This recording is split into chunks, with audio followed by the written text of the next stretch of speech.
জয় হিন্দ, বন্দে মাতারাম। নমস্কার বন্ধুরা, আপনি দেখছেন অফবিট ইন্ডিয়ান, যেখানে ভ্রমণ মানে শুধু ঘোরা নয়, ভ্রমণ মানে বাস্তব অভিজ্ঞতা, সঠিক পরিকল্পনা আর সৎ বাজেট হিসাব। আজকের এই ভিডিওতে আমি আপনাদের নিয়ে যাচ্ছি একটা একদম real life, date wise, budget friendly 9 রাত 10 দিনের কাশ্মীর ট্যুরে। আমাদের এই ট্যুর প্ল্যানে থাকছে সোনমার্গ, গুলমার্গ, পাহালগাম, শ্রীনগর এবং বৈষ্ণোদেবী দর্শন। তার সঙ্গে এখন পাহালগামের অবস্থা কেমন, মিনি সুইজারল্যান্ড বা বাইসারান ভ্যালিতে ট্যুরিস্টদের যেতে দেওয়া হচ্ছে কিনা, এই সব রকম ডিটেল ইনফরমেশন এখানে পাবেন। সঙ্গে থাকছে কিভাবে যাবেন, কোথায় থাকবেন, খরচ কেমন পড়বে, তার জন্য থাকছে ট্রেন, গাড়ি, হোটেল, খাবার, সব কিছুর এক্স্যাক্ট খরচ সহ কমপ্লিট বাজেট ব্রেকডাউন। চলুন শুরু করি আজকের জার্নি। সোমবার 6 অক্টোবর 2025 আমাদের কাশ্মীর যাত্রা শুরু হলো কলকাতার শিয়ালদহ স্টেশন থেকে। আমরা উঠলাম শিয়ালদহ থেকে জম্মু তাবি হামসাফার এক্সপ্রেস স্লিপার ক্লাস ট্রেনের ভাড়া মাত্র 790 টাকা মাথা পিছু। এছাড়াও যে ট্রেনগুলিতে জম্মু যাওয়া যায় সেগুলির ডিটেইল দিয়ে দিলাম, প্রয়োজনে দেখে নেবেন। রাত 11টা 30 মিনিটে আমরা পৌঁছাই জম্মু তাওই স্টেশন। এই রাতে স্টেশন ওয়েটিং রুমে রাত কাটানো হয় অতিরিক্ত হোটেল খরচ বাঁচানোর জন্য।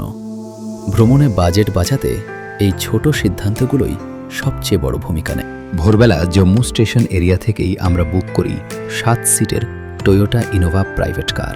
এই গাড়িটা 7 দিন আমাদের সঙ্গে থাকবে, যার ভাড়া পড়ল 25,000 টাকা মাথা পিছু, প্রায় 3,860 টাকা আমাদের 7 জনের জন্য, এবং একটি নতুন সিম কার্ড নিয়ে কারণ এখানে অন্য রাজ্যের সিম কাজ করে না।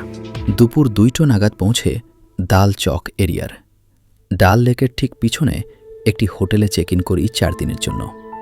800 টাকা প্রতিদিন ভাড়া হিসাবে লাঞ্চের পর হালকা লোকাল ঘোরাঘুরি করি। লোকেশন এমন যে 1 মিনিট হাঁটলেই ডাল লেক, মার্কেটও একদম কাছে। রাতের বিশ্রাম হোটেলেই শেষ করি। পরের দিন সকালে সোনমার্গের উদ্দেশ্যে রওনা দিলাম। সোনমার্গ গেলে আপনাকে বাধ্যতামূলকভাবে সোনমার্গ ট্যাক্সি স্ট্যান্ড থেকে লোকাল ইউনিয়নের গাড়ি নিতে হবে, সিটিং ক্যাপাসিটি অনুযায়ী ভাড়া গাড়িগুলির। আমি একটি ভাড়ার চার্ট দিয়ে দেব ভিডিওতে, যাতে আপনাদের বুঝতে সুবিধা হয়। আমাদের 7 সিটার গাড়ির ভাড়া পড়েছিল 2,200 টাকা মাথা পিছু, 315 টাকা প্রায়। আমাদের প্রথম গন্তব্য বালতাল ভ্যালি। এখান থেকেই শুরু হয় বিখ্যাত অমরনাথ যাত্রা ট্রেক। অক্টোবরের সময় জায়গাটা বেশ শান্ত, কিন্তু পাহাড়ের মহিমা যেন আরও বেশি অনুভব করা যায়।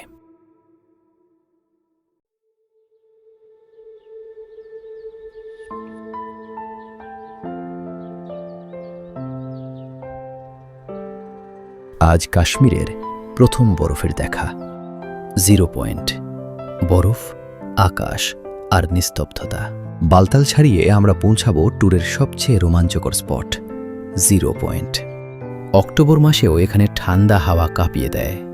চারদিকে বরফের আস্তরণ এখনও জীবন্ত, কিন্তু স্বচ্ছতা আর নেই।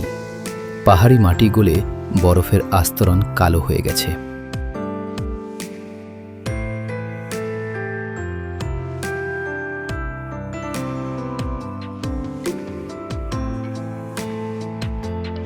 জোজিলা পাস, পাহাড়ের বুক চিরে যাওয়া রাস্তা।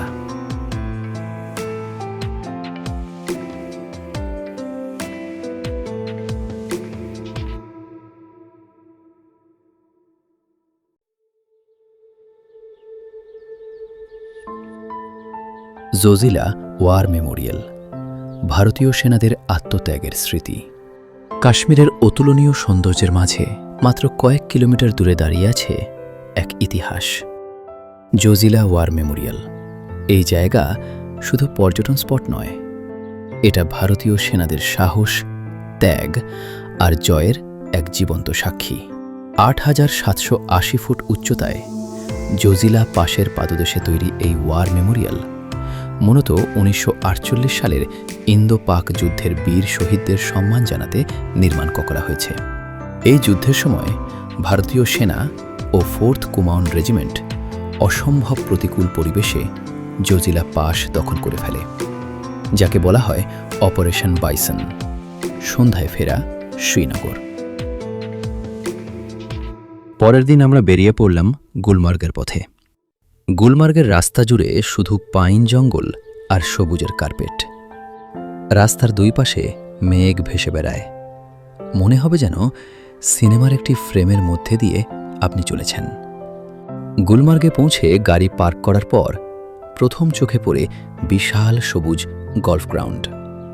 শীতকালে যেখানে বরফ পড়ে সাদা স্বর্গে পরিণত হয়, গরমকালে এখানে জমে ওঠে পিকনিক, ঘোড়ায় চড়া আর পর্যটকদের হাঁটাহাঁটি। পার্কিং এরিয়া থেকে কিছুটা হেঁটে গিয়ে তবেই গন্ডোলা রাইডের এন্ট্রি গেট পাবেন। রাইডে ওঠার আগে অবশ্যই মোটা জ্যাকেট, হাতমোজা এবং টুপি নিয়ে নেবেন, কারণ উপরে অক্টোবর মাসেই প্রায় 0 ডিগ্রির কাছাকাছি টেম্পারেচার থাকে। গুলমার্গ ট্যুরের সবচেয়ে বড় আকর্ষণ গন্ডোলা রাইড। এটি বিশ্বের অন্যতম উচ্চতম কেবল কার। গন্ডোলার দুটি ফেজ। ফেজ 1 গুলমার্গ থেকে কমডোরি, ফেজ 2 কংডোরি থেকে আফারওয়াত। টিকিট প্রাইস ফেজ 1-এর 800 রুপি আপ ডাউন এবং ফেজ 2-এর 1000 রুপি আপ ডাউন। টিকিট অনলাইনে আগে থেকে বুক করে রাখা ভালো, কারণ এখানে পৌঁছে অফলাইন টিকিট নাও পেতে পারেন। পাহাড়ের উপরে ফুটে থাকা ছোট ছোট বন্য ফুলেরা তাদের অপরিচিত সৌন্দর্য দিয়ে এখানে সাজিয়েছে পুরো ল্যান্ডস্কেপ। মেঘেদের খেলা করার সঙ্গে বাতাসে বরফের শীতলতা মনটা অন্যরকম শান্ত করে দেয়। এখানে আছে আমাদের ইন্ডিয়ান আর্মির অন্যতম উচ্চতম একটি বাংকার।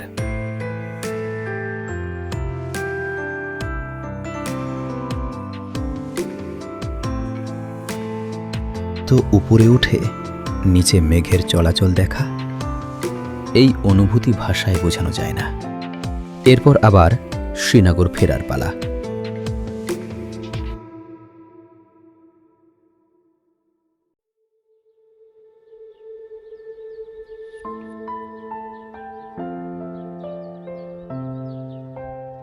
শ্রীনগর ফিরে লাঞ্চ সেরে আমরা চলে গেলাম কাশ্মীরের অন্যতম আকর্ষণ শিকারা রাইড করতে ডাল লেকে। শিকারায় বসে ধীরে ধীরে এগোতে এগোতে চারপাশে দেখতে পাবেন অনেক বড় বড় বোটে ঘরের মতো বানানো। এগুলি হাউস বোট। এগুলিতে চাইলে আপনারা রাত্রিবাসও করতে পারেন, তবে ভাড়া অনেক বেশি। ডাল লেক শুধু একটা লেক নয়, ডাল লেক আসলে একটা ভাসমান শহর। আমরা পুরো শিকারাটা বুক করেছিলাম।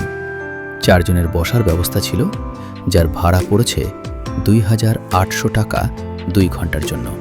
তবে যেটার দাম চেয়েছিল 4800 টাকা। যারা আসবেন খুব ভালো দামাদামি করবেন শিকারায় ওঠার আগে। পারলে 25% দাম দিয়ে শুরু করবেন দামাদামি। এমন সময় হঠাৎ দেখবেন একটার পর একটা ছোট নৌকা ভেসে আসছে আমাদের দিকে। এই নৌকাগুলোই ডাল লেকের বিখ্যাত ফ্লোটিং শপস। কিছু ফ্লোটিং শপে আবার কাশ্মীরি কাওয়া, কফি, গরম ম্যাগি আর হালকা স্ন্যাক্সও পাওয়া যায়। আমরা কফি ট্রাই করলাম, বেশ লাগলো। ডাল লেকের এই শান্ত সন্ধ্যায় সময় যেন একটু ধীরে বয়ে চলে। এখানে কেনাকাটা একটু বুঝে শুনে করবেন, দাম অত্যধিক। কেনাকাটা করতে গেলে দামাদামিটা আমাদের নিউ মার্কেটের মতো করতে পারলে ভালো। জলের উপর ভাসতে থাকা শিকারা, দূরে পাহাড়ের ছায়া আর আকাশে বদলে যাওয়া রং, সব মিলিয়ে মনটা অদ্ভুত শান্ত হয়ে যায়। এখানে বসে মনে হয় ভ্রমণ মানে শুধু জায়গা দেখা নয়, ভ্রমণ মানে এমন কিছু মুহূর্ত যেগুলো নীরবে মনে গেঁথে থাকে। ডাল লেক ঠিক তেমনই এক জায়গা, যেখানে শব্দ কম কিন্তু অনুভূতি অনেক বেশি। সূর্য যখন ধীরে ধীরে পাহাড়ের আড়ালে হারিয়ে যায়, ডাল লেক তখন নিজের সবচেয়ে সুন্দর রূপে ধরা দেয়। এই শান্ত সন্ধ্যার সাথেই আজকের দিনের গল্পটা এখানেই শেষ করি।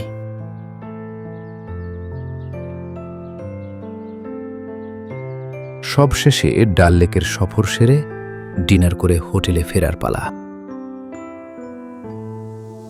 পরের দিন ভোর সকালে আমাদের ইনোভা গাড়িতে রওনা দিলাম শ্রীনগরের সবচেয়ে পবিত্র আর ঐতিহাসিক জায়গাগুলোর একটার দিকে, শঙ্করাচার্য মন্দির।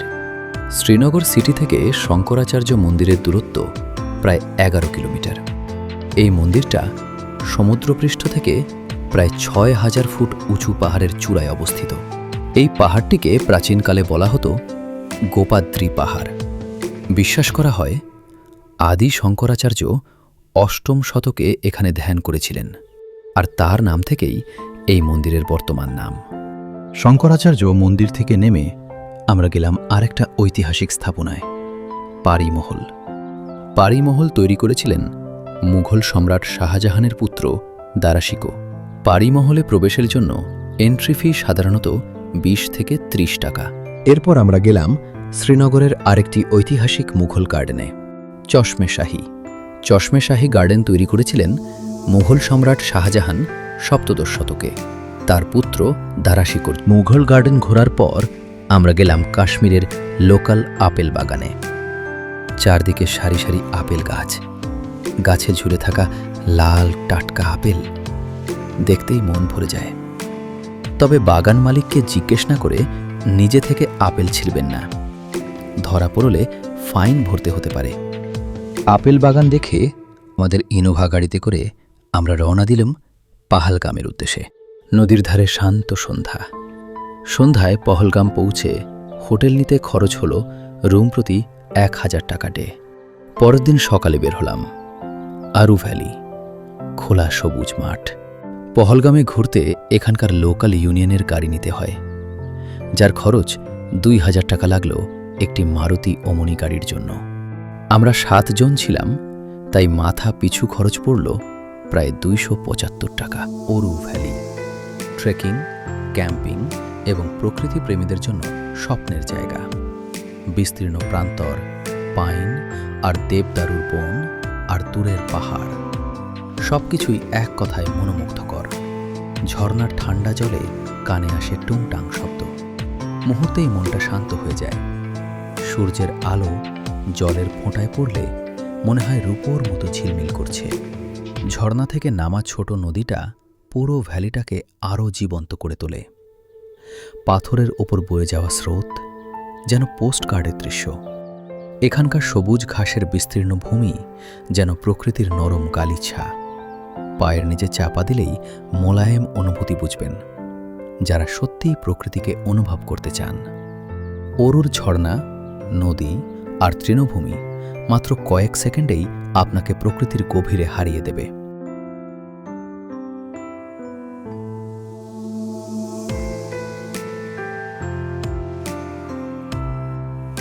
চন্দনবাড়ি, অমরনাথ যাত্রার শুরু।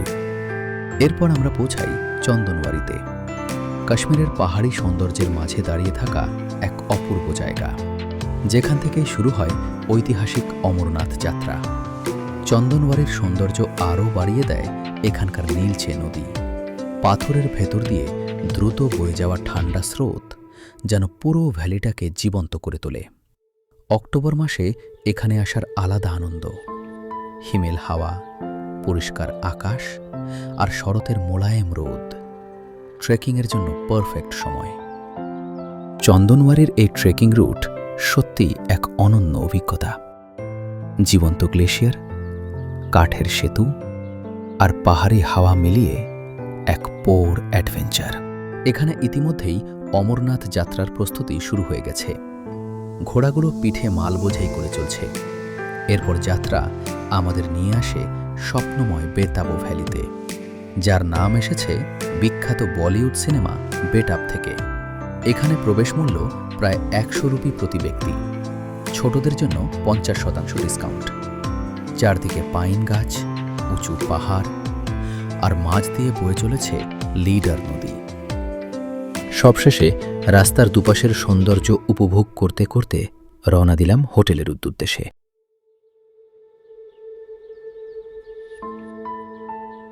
পরের দিন সকালে কাশ্মীরের মিনি সুইজারল্যান্ড বা বৈশরণ ভ্যালির উদ্দেশ্যে যাত্রা শুরু করি। ঘোড়ার পিঠে চড়ে। ঘোড়া প্রতি 700 টাকা করে লাগে, তবে দাম অনেক বেশি চাইবে দামাদামি করতে হবে খুব ভালোভাবে। পাহালগাম অ্যাটাকের পর এই স্পট কিছুদিন বন্ধ থাকার পর আবার এটি ট্যুরিস্টদের জন্য ওপেন করে দেওয়া হয়েছে। বিএসএফের পাহারা রেখে। চাইলে আপনিও নিঃসন্দেহে ঘুরে আসতে পারেন। বাইসারান ভ্যালি দেখে আমরা কাটরার উদ্দেশ্যে রওনা দিলাম। Pahalgam to Katra journey.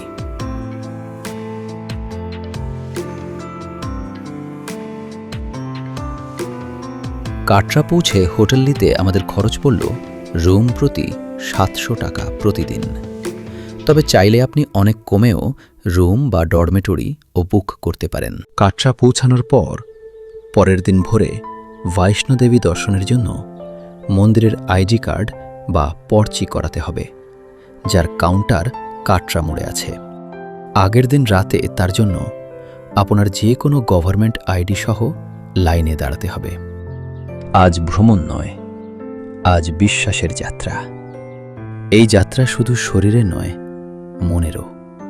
আমাদের সঙ্গে বয়স্ক মানুষ ছিল, তাই আমরা ঘোড়া নিয়েছিলাম।